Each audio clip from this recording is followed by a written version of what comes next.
Cosmologia Bíblica.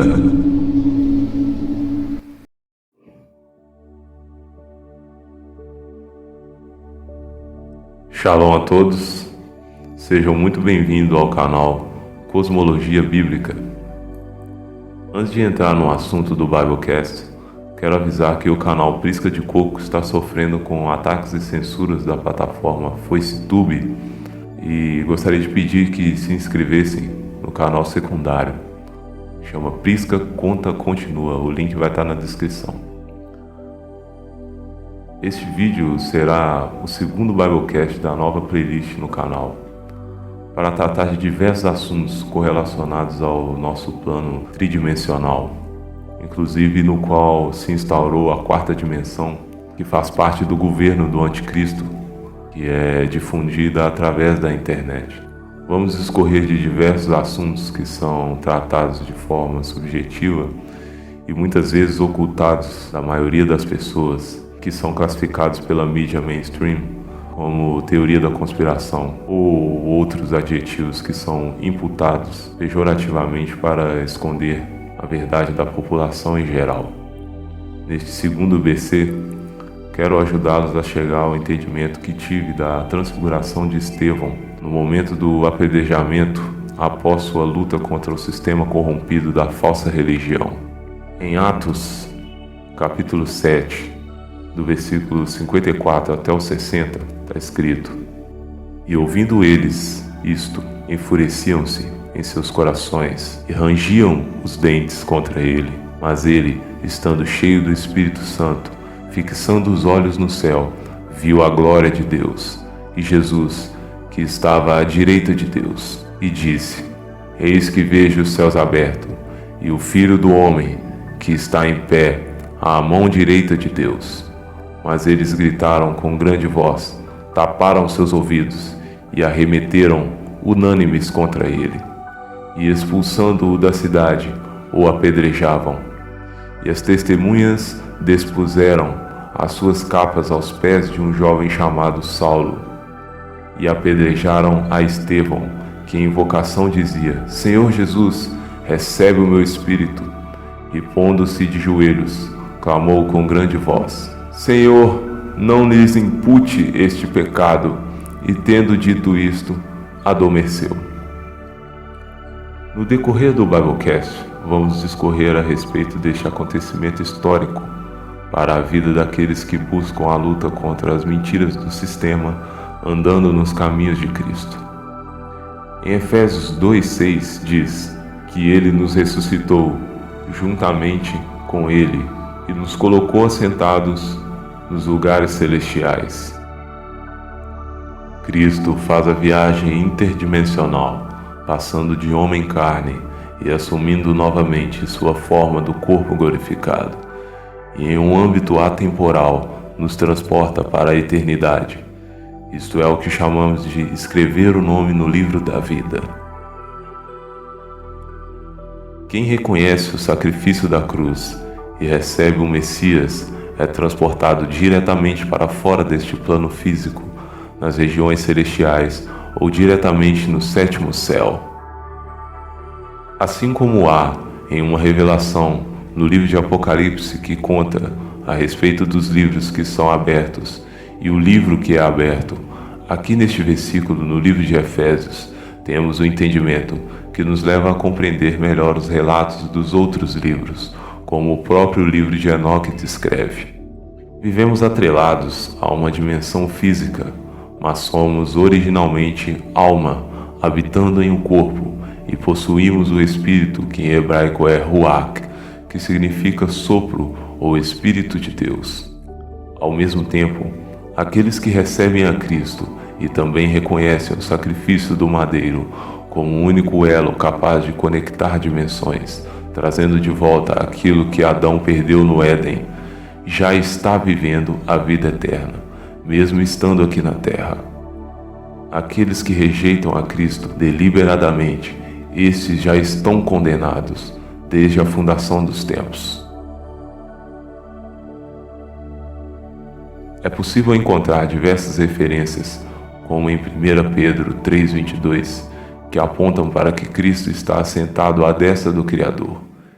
Em Salmo 110 está escrito que o Pai Celestial estabeleceu o lugar do Messias, que é ao seu lado direito, o lado da mão direita, que simboliza governo, força e compaixão.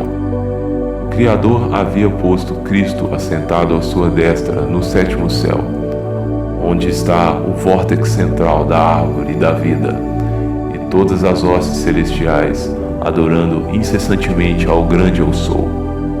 Note que no Salmo, Davi cita que ele está assentado, mas no momento da morte de Estevão, ele já encontra-se de pé, demonstrando que ele sabe a hora exata de cada um e recebe de pé aqueles que cumpriram sua missão no plano físico. Devemos descobrir qual é o nosso propósito aqui, no nosso plano tridimensional, e saber exatamente o que o Messias quer de nós, para podermos ser recebidos no dia pré-estabelecido pelo Criador, com Jesus de braços abertos na glória do sétimo céu, nas regiões celestiais.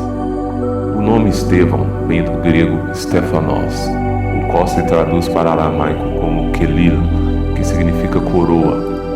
Estevão é representado com a coroa de martírio da cristandade, recordando assim o fato de se tratar do primeiro cristão a morrer pela sua fé, e acaba sendo denominado pela religião de protomártir.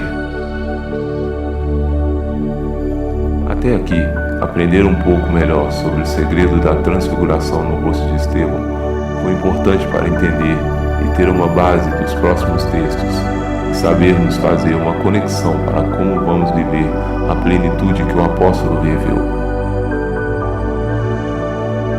Temos muitas histórias conectadas entre si quando falamos de transfiguração. Algo interessante é que isso é uma resultante de muita intimidade com Deus. O próprio profeta Enoque intensificava seu tempo de oração com o Pai a cada vez que voltava a ter relacionamento com seus familiares.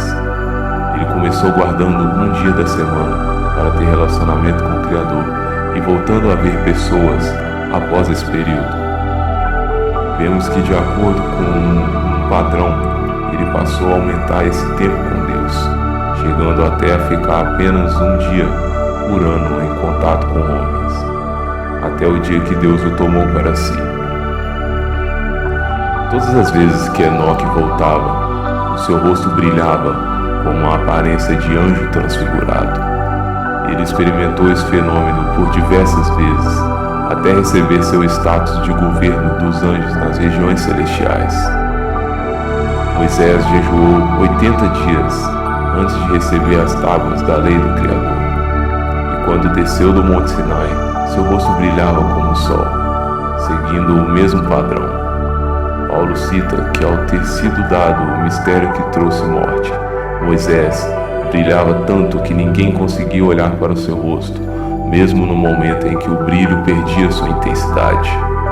Em Mateus, no capítulo 17, temos o mesmo padrão, agora com o próprio Messias se transfigurando em aparência de corpo glorificado, no evento chamado de Monte da Transfiguração.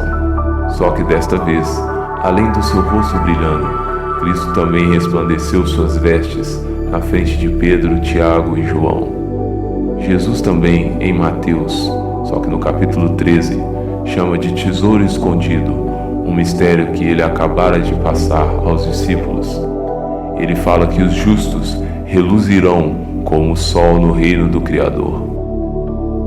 Mas como ser justo a ponto de transfigurar o rosto e brilhar como o sol? Essa pergunta tem duas fases de resposta. Uma já respondida, que é tendo relacionamento sincero com o Pai Celestial. A outra, quem nos dá a chave para entendimento, é o próprio Salomão, em Eclesiastes 8:1. Quem é como sábio? Quem sabe interpretar os acontecimentos? A sabedoria de uma pessoa muda o seu semblante carrancudo, faz a sua face brilhar e pode alcançar o favor do rei. O apóstolo Pedro descreve muito bem isso em sua segunda carta, no capítulo 3, no versículo 18. Na verdade, recomendo que você leia todo o capítulo 3 para decodificar a sabedoria que Salomão deixou explícita no livro de Eclesiastes. Somente através do conhecimento das Escrituras Sagradas e relacionamento com o Criador é que podemos chegar ao nível total de compreensão dos segredos do reino de Deus. Busque relacionamento intenso com o Pai Celestial. Vemos muitos falsos profetas, mestres, aqui na internet conduzindo as ovelhas do aprisco ao abismo. Precisamos relacionar com o Criador a ponto de recebermos o privilégio de ter nossos semblantes transfigurados, resplandecendo a luz na vida das pessoas.